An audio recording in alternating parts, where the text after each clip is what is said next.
बजाइए आप लोग पंकज जी के लिए।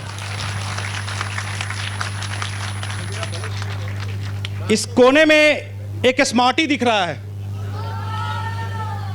मेरे इस कोट के कतरन का उसका कोट बना है। शादी में उसने यही पहन रखा था।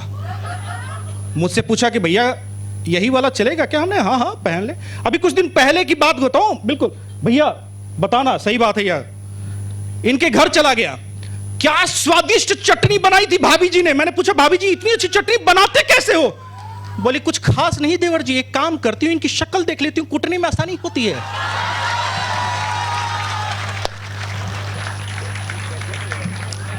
एक और सच्ची घटना इनकी कसम खाकर बताता हूं। बिल्कुल बिल्कुल सच्ची घटना दोस्तों, इनकी कसम खाकर बोल रहा हूं।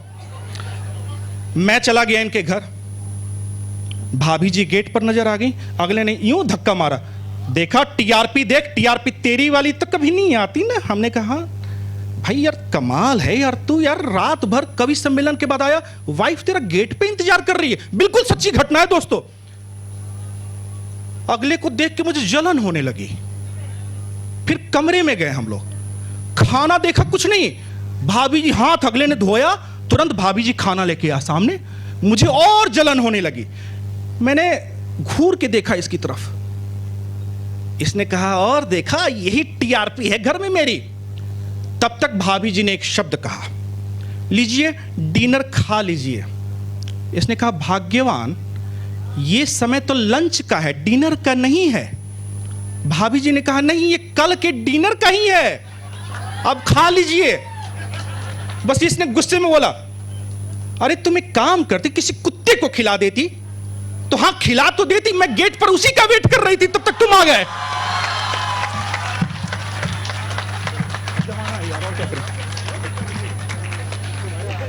एक और आपको घटना बता दूं, अगर एक बार ताली बजाओगे तब बताऊंगा।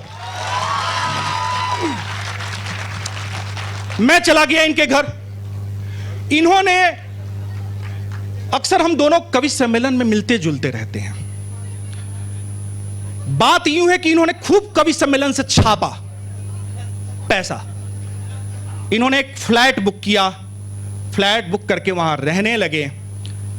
बेचारे कवि सम्मेलन के बाद सुबह सुबह पहुंचे 4 साढ़े 4 बजे। भाभी जी 1.5 घंटे बाद उठाई, अजीत उठो ना उठो। उठ गए। 6 बजे का समय, चलो टहलने चलते हैं। तो टहलने चलते हैं, मैं 1.5 घंटे सो पाया हूं, तो कह रही है टहलने चलते हैं। नहीं नहीं चलो टहलने चलते हैं। बेचारे निकल गए, सीधे सज्जन आदमी है। देखो आप इनकी शक्ल देखो, कितने सीधे सज्जन आदमी है। चले गए टहलने के लिए।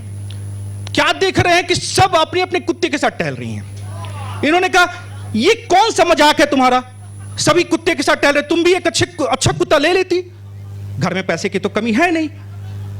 भाभी जी का जवाब एक हाथ से कवि की पत्नी ही दे सकती है। इस बात पर तालियां उड़ जाए आपकी। अभी रुक जाओ, सुन लो, पेशेंस रखो थोड़ा। भाभी जी ने कहा ले तो लेती, पर एक बात बताओ, तुमसे अच्छी नस्ल का कोई कुत्ता मिल सकता है क्या? अब आप बुला रहे हैं। पसीने की करो पूजा, जो भी कहा एक तरफ रख दो। मेरा फेवरेट कवि है हास्य का। मैं अगर 3 बार वाह भाई वाह में गया हूं तो ये 6 बार गया है। पसीने की करो पूजा तो गरीबी भाग जाती है। पसीने की करो पूजा तो गरीबी भाग जाती है। जरा सा मुस्कुरा दो तो बदनसीबी भाग जाती है। जो चेहरे पे हुई हंसी पड़ोसन गाल चूमेगी।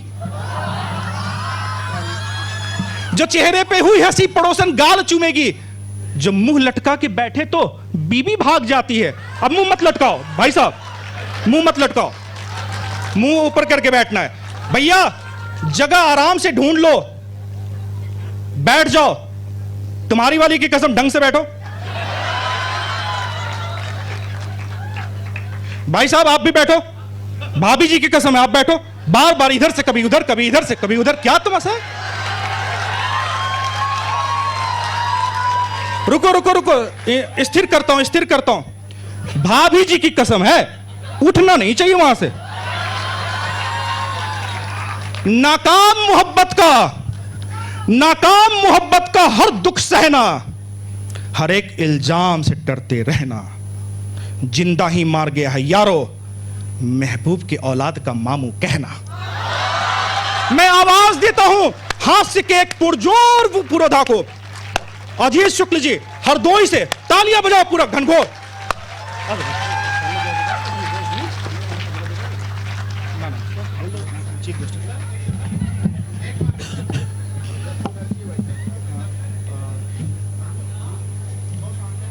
कहाँ उठ गए भाई साहब?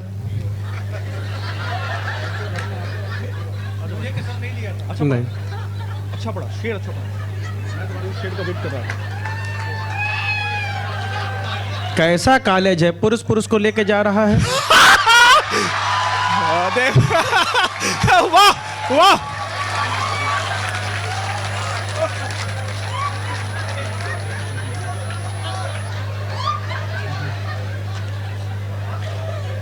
ज्ञान की अधिष्ठात्री यही फैशन है आज का। माँ वीणा पाणी के चरण में प्रणाम निवेदित करता हूँ। जिस मंच की अध्यक्षता स्वयं आदरणीय भाटिया जी कर रहे हो उनको प्रणाम करता हूँ। सम्मानित मंच है और राही जी बहुत बढ़िया संचालन कर रहे हैं और मेरे विषय में उन्होंने तमाम टिप्पणियां करी। अब देखो ये मेरी खींचेगा। देखिए हमारा तुम्हारे देवरानी जेठानी वाला हिसाब चलेगा भाई साहब। जितना तुमने कहा उससे दूना तुम्हें वापस मिलेगा। कुत्ते वाली बात बता रहे थे भाई साहब, कुत्ते वाली बात बता रहे थे। अब आपको बताए, सच बता रहे हैं, कुत्ता तो इनके यहाँ भाभी जी लेके आए और 4-6 दिन उसको सिखाने लगे, उसको सिखाने लगे, वो नहीं सीखा तो प्रवीण भाई ने कहा देखो वो नहीं सीख रहा, रहने दो, छोड़ो, कोई दूसरा कुत्ता ले आएंगे। बोले छोड़ कैसे दें, शादी से पहले तुम भी तो 3-4 साल मैंने प्रयास करके तुमको सुधारा है, तुम भी तो बहुत नौटंकी करते थे। मैं 4 पंक्तियों से शुरुआत करता हूं कि मैं यहां पर आया क्योंकि बुलाया आपने हमको, यहां पर हम चले आए। आप रहेंगे कि बुलाया आपने हमको, यहां पर हम चले आए। कुसुम मुरझे हुए हैं जो खिलाने को चले आए। झंझावात जीवन के सभी को दर्द देते हैं, गम खुद का भुला करके हंसाने को चले आए। ऐसा लग रहा है इन बच्चों को देखकर जैसे ये दंत चिकित्सक बनने के लिए नहीं पैदा हुए, ये श्रोता बनने के लिए पैदा हुए भाई साहब। अरे वाह, बहुत भैया, बढ़िया भैया। सुन रहे हैं आप लोग। अगले कवि सम्मेलन में ट्रक मंगा के यहीं से पैक करके ले चलेंगे। एक लड़की ने अपने पिताजी से पूछा, पिताजी बताओ हम हृदय के डॉक्टर बने या दांत के? पिताजी बड़े दिमागी थे, उन्होंने कहा आप दांत के डॉक्टर बनो। पूछा, लड़की ने उत्सुकता बस पूछा क्यों? तो बोले दिल होता है एक, दांत होते हैं 32। एक बार जोरदार तालियां बजा हम शुरू हो जाए। हाँ भैया भी बता रहे थे कि तमाम टीवी चैनलों में गए, वाह भाई वाह। देखिए हम जुगाड़ से पहुंच गए, इतनी मेधा हमारे अंदर है नहीं।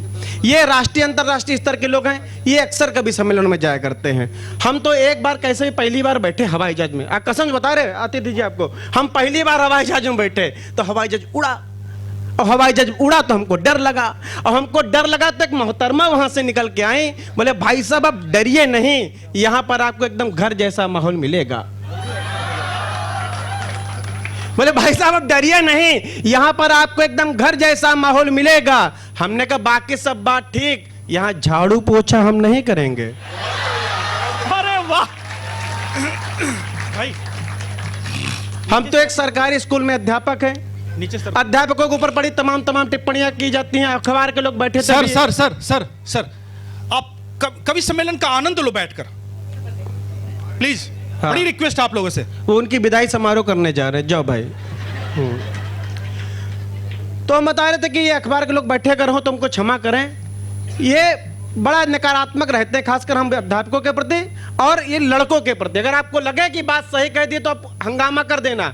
अगर मेरठ में कोई लड़की अगर कोई अभी दुपट्टा बांध के निकल जाए तो लिखेंगे अखबार में, अमर उजाला में या अन्य अखबार में हेडिंग आएगी कि मेरठ में सर्दी का प्रकोप शुरू।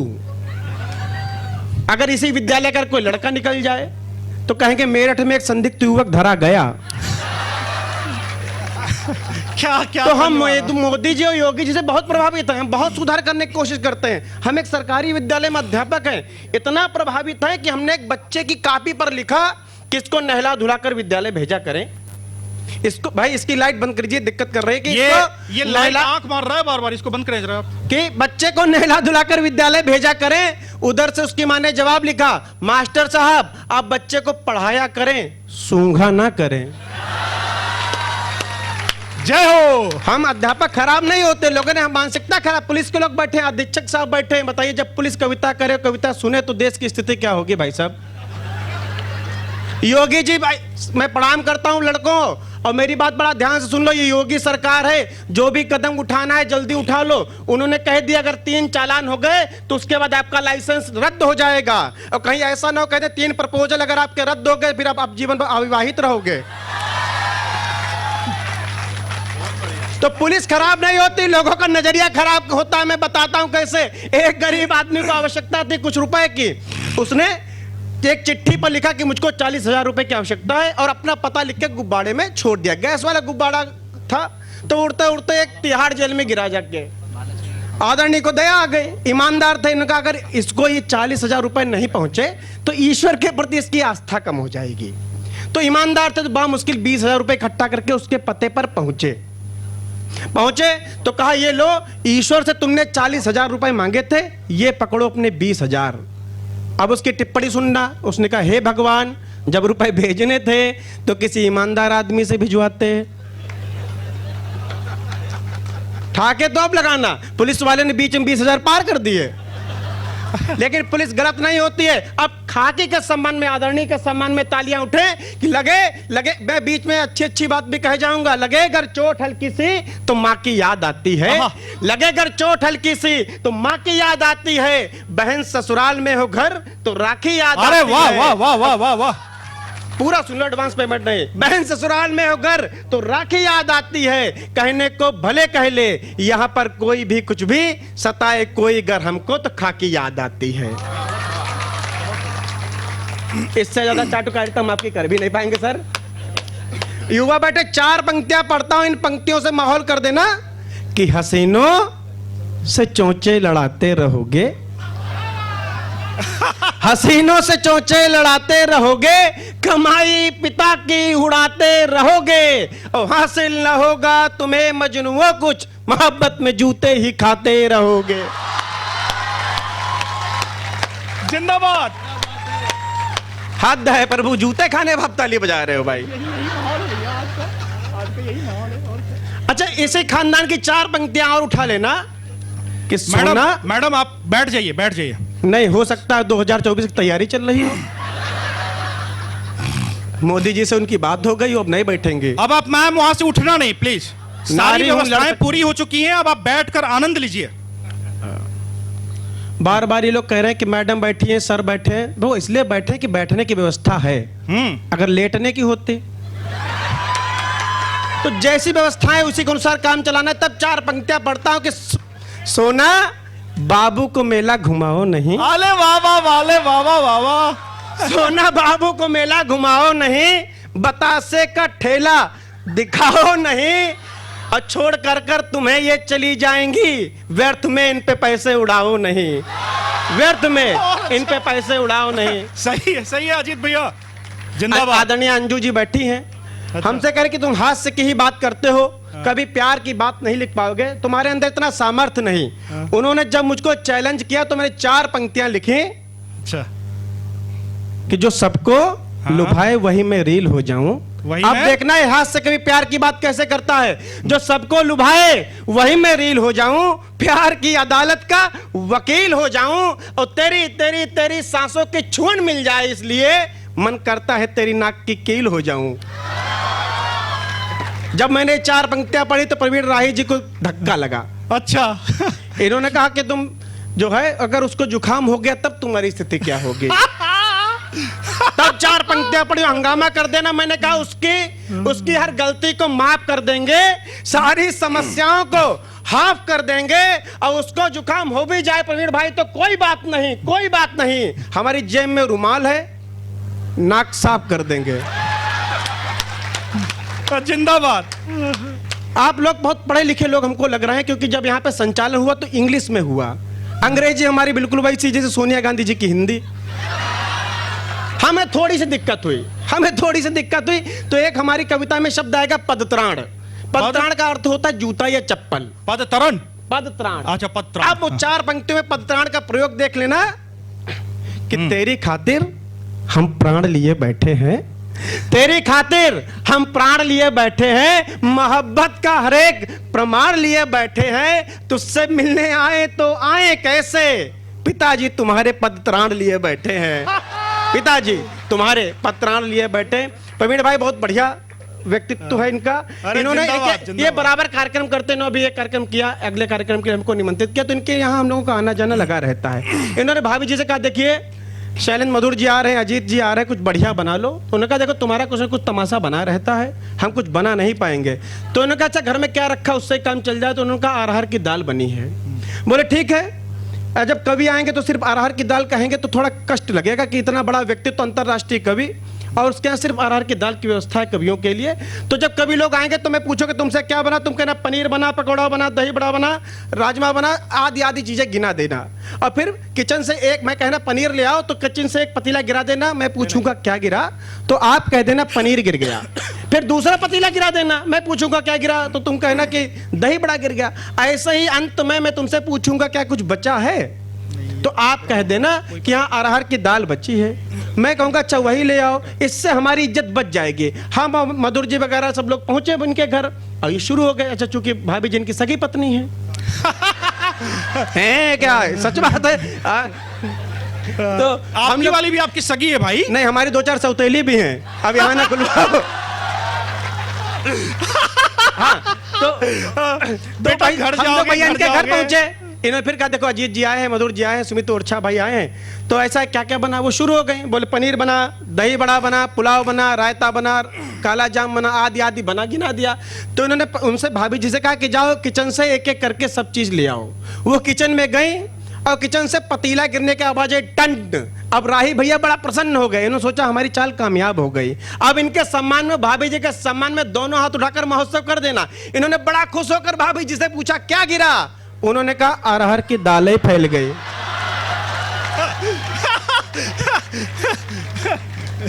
बहुत बढ़िया कवि हैं, बहुत अच्छे कवि। आपको क्या बताएं, ये तो अंतरराष्ट्रीय स्तर के कवि हैं। अब लपेट रहे हो मुझे, लपेट रहे हो। हेलो, आप क्यों बढ़ा दिया भाई? ऐसा लग रहा है जैसे हम बोल रहे पीछे से हमारे पिताजी भी बोल रहे हैं। इसका थोड़ा सही करो भाई। हाँ, पिताजी नहीं बोल रहे हैं, भाभी डांट रही है पीछे से। हेलो। हाँ, तो मैं कह रहा था बहुत बढ़िया कवि हैं भाई। राष्ट्रीय। हाँ, छेड़ो नहीं, आवाज मत छेड़ो अब। हाँ, छेड़ना जो उम्र में था तब छेड़ नहीं पाए, माइक छेड़ रहे हो। यहाँ का माहौल कुछ में बड़ा गड़बड़ लग रहा है भाई सब, जब से धाराएं परिवर्तित हुई हैं। हाँ, नहीं सीटी ना बजाओ, गलत बात है। हमारा व्यक्तित्व ऐसा नहीं। प्रवीण जी खड़े हो तब आप बजा सकते हैं। तो मैं कह रहा था कि प्रवीण जी अंतर्राष्ट्रीय स्तर के कवि हैं, बाहर जाते हैं अक्सर। कहीं अभी इनका शायद अभी रूस में कार्यक्रम था, अभी कैलिफोर्निया, कई भी यात्राएं करते हैं। हम लोग तो छोटे कवि, ये लोग बुला लेते हैं तो कहीं जुगाड़ लग जाता, पहुंच जाते हैं। अच्छा तो पति पत्नी के बीच में भरोसे का रिश्ता होना चाहिए। मैम जी बैठे, इनको प्रणाम करता हंस रही है कि भरोसा होना चाहिए। नहीं होता तो दिक्कतें क्या होते हैं। ये जब भी कहीं बाहर जाते हैं, घर में भाभी को फोन करते, बोले कहाँ हो, तो भाभी जी कहते हैं घर पर हैं। बोले घर पर हो तो मिक्सी चला के दिखाओ, वो चला देती। ये रिश्ता चलता रहा ऐसे।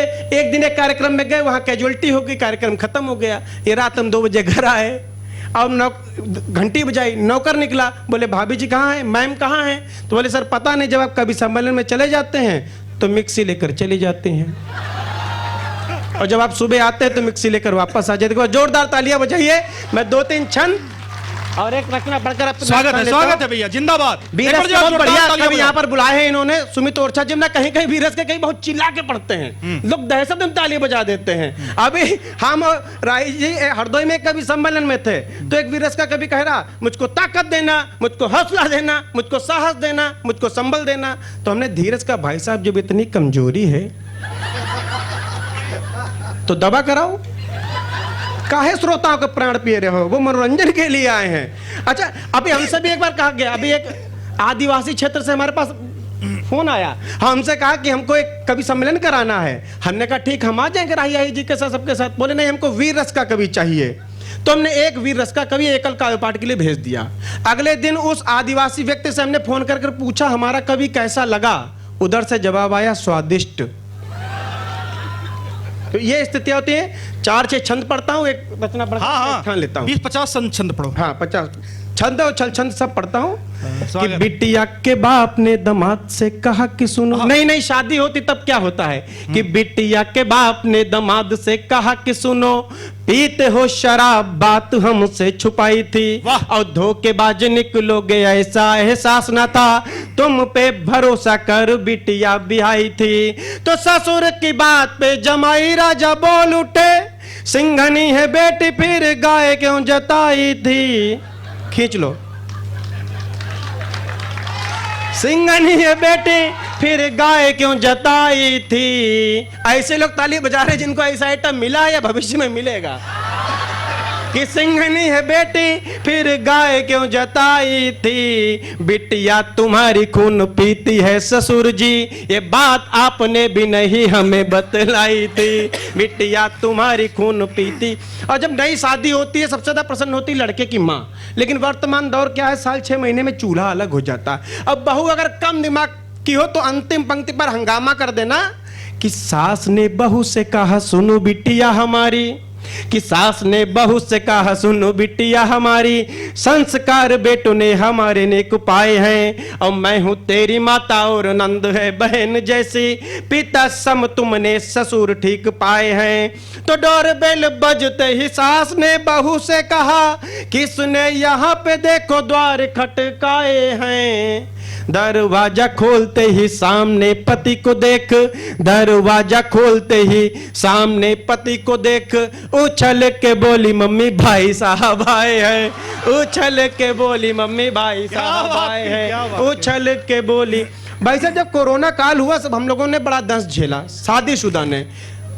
अधीक्षक जी आपने भी झेला होगा। क्या झेला कि हम लोगों ने एक ही आइटम के साथ 2-3 महीने एक ही घर में गुजारे, वो भी बिना मेकअप के। तो क्या स्थितियां रही होंगी, ठीक हो ना? कि ब्यूटी पार्लर सब कुछ बंद हुआ, ब्यूटी पार्लर भी बंद हुए। आदरणीय बैठी, मैंने पूछा आपकी उम्र क्या है। महिला उम्र छुपाने में सिद्धहस्त होती है, तो उन्होंने कहा मेरी डेट ऑफ बर्थ 1990 है, मैं 18 साल की हूँ। इन्हें देखो भाई साहब, तो हमने कहा 1990 तो हमारी भी है लेकिन हम 33 साल के हैं। तो इन्होंने जवाब दिया ये आप पुरुषों की समस्या है। तो क्या हुआ कि ब्यूटी पार्लर बंद हो गए जनाब, जब बात यहाँ नारियों को भी अखरने लगी, और डेंट पेंट होगा कैसे कहो तो बहन मेरी, नारियां ये आपस में बात करने लगी। तो कुछ दिन जाना पाई घर वाली पार्लर, कुछ दिन जाना पाई घर वाली पार्लर, कुछ दिन जाना पाई घर वाली पार्लर। ये पंक्ति 20 बार पढ़ूंगी जब तक हंगामा नहीं करोगे। बीच में सांस लेनी होती भाई साहब। कि कुछ दिन जाना पाई घर वाली पार्लर, छत पर जाने से तो वो ही डरने लगी, और जिस गोरे मुखड़े पे मरता था आज वही कोरोना से ज्यादा भयभीत करने लगी, कोरोना से ज्यादा भयभीत करने लगी, कोरोना से ज्यादा भयभीत करने लगी। और हुआ क्या कोरोना में कि जब माँ ने बच्चे से कहा कि बाहर कोई चीज ले आओ, तो उसने कोरोना का बहाना बनाया, कहा बाहर पुलिस है। लेकिन शादीशुदा व्यक्ति नहीं मना कर सकता अपनी पत्नी को, पत्नी ने अगर कहा तो जाना पड़ा। अधीक्षक साहब भी गए होंगे, और तब पुलिस वालों ने जो हमको निशान दिए भाई साहब अभी लिए घूमते दिखा नहीं सकते।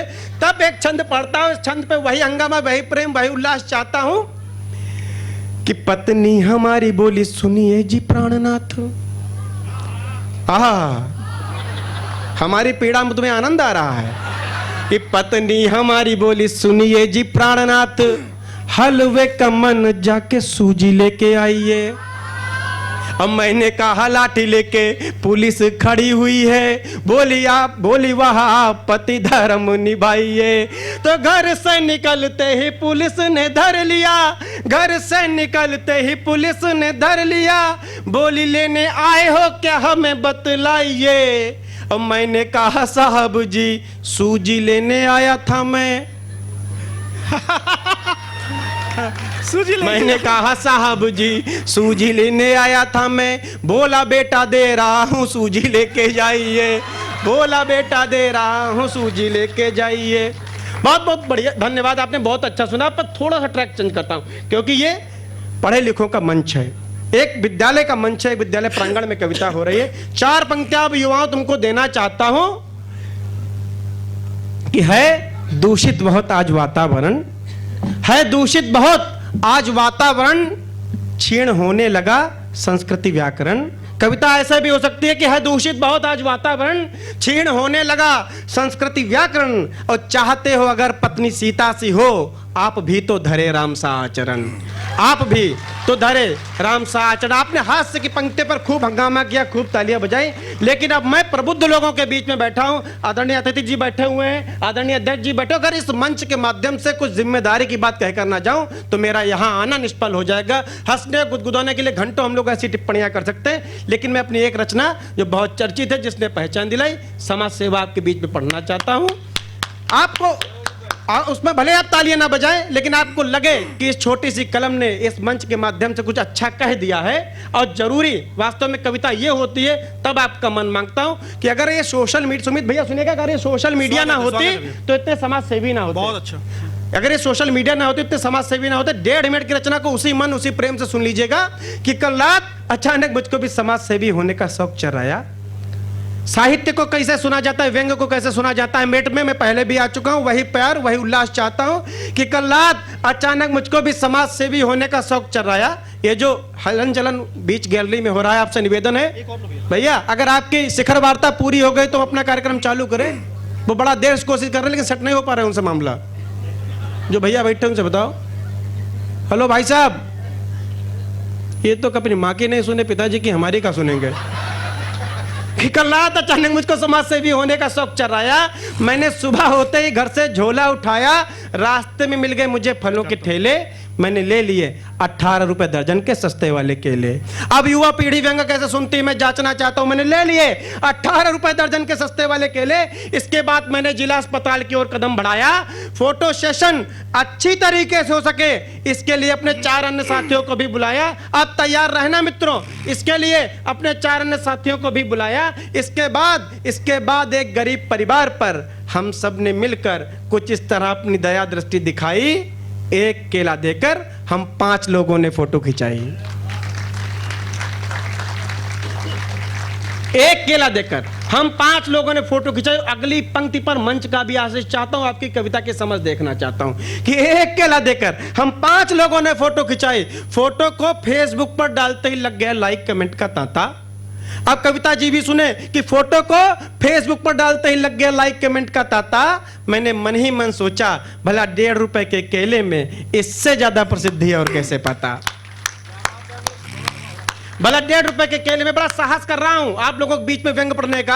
आप सवाल लीजिएगा, समर्थन दीजिएगा। भला 1.5 रुपए के केले में इससे ज्यादा प्रसिद्धि और कैसे पाता। मेरा मन बहुत हर्षाया। सोशल मीडिया पर मुझे समाज सेवी का खिताब जो मिल गया, लेकिन तभी मेरे अंतस से मुझे एक आवाज सुनाई दी, जिसको सुनकर मैं पूरी तरह से हिल गया। आप कविता उठा लेना मित्रों, जिसको सुनकर मैं पूरी तरह से हिल गया। मेरा अंतःकरण मुझसे बोला, हे धूर्त, तुझसे समाज सेवा की क्या करूं आशा। ये पंक्तियां आपका मन मांगती हैं कि हे धूर्त, तुझसे समाज सेवा की क्या करूं आशा। एक केला देकर एक गरीब का बना दिया तूने तमाशा। जिंदाबाद। एक केला देकर तूने एक गरीब का बना दिया तमाशा। समाज सेवा तो निस्वार्थ होती है, पर तुम्हारे मन में तो खोट है। अब इन पंक्तियों को उठा लेना मित्रों कि समाज सेवा तो निस्वार्थ होती है, पर तुम्हारे मन में तो खोट है। तुम्हें नहीं पता दिखावे के चक्कर में एक गरीब के स्वाभिमान पर कि तुमने चोट है। आपकी कमजोर तालियां मेरी कविता को कमजोर ना कर दें। बहुत बहुत आभार। समाज सेवा तो निस्वार्थ होती है, पर तुम्हारे मन में तो खोट है। और अंतिम पंक्तियां पढ़ने से पहले एक और पंक्ति पढ़ता हूं और आपका साथ चाहता हूं कि मैं मानता हूं दान दान होता है, बड़ा हो या छोटा भले। कि मैं मानता हूं दान दान होता है, बड़ा हो या छोटा भले, पर दान वही सफल है जो एक हाथ से दे तो दूसरे को पता तक ना चले। एक हाथ से दे, दूसरे को पता तक ना चले। अंतिम पंक्तियां पढ़कर अपना स्थान लूंगा। आप लोगों के दोनों हाथ हवा में लहरते हुए देखना चाहता हूं कि मेरठ में व्यंग भी बहुत अच्छा सुना जाता है, बच्चे साहित्य को भी सुनते हैं कि एक हाथ से दे दूसरे को पता तक ना चले, हे प्रसिद्धि के भूखे मनुष्य, यदि यश चाहते हो तो अपनी प्रतिभा से अपना कद बढ़ाओ, पर दान को सार्वजनिक कर किसी गरीब को कदापि मत ले जाओ, कदापि मत ले जाओ, कदापि मत ले जाओ।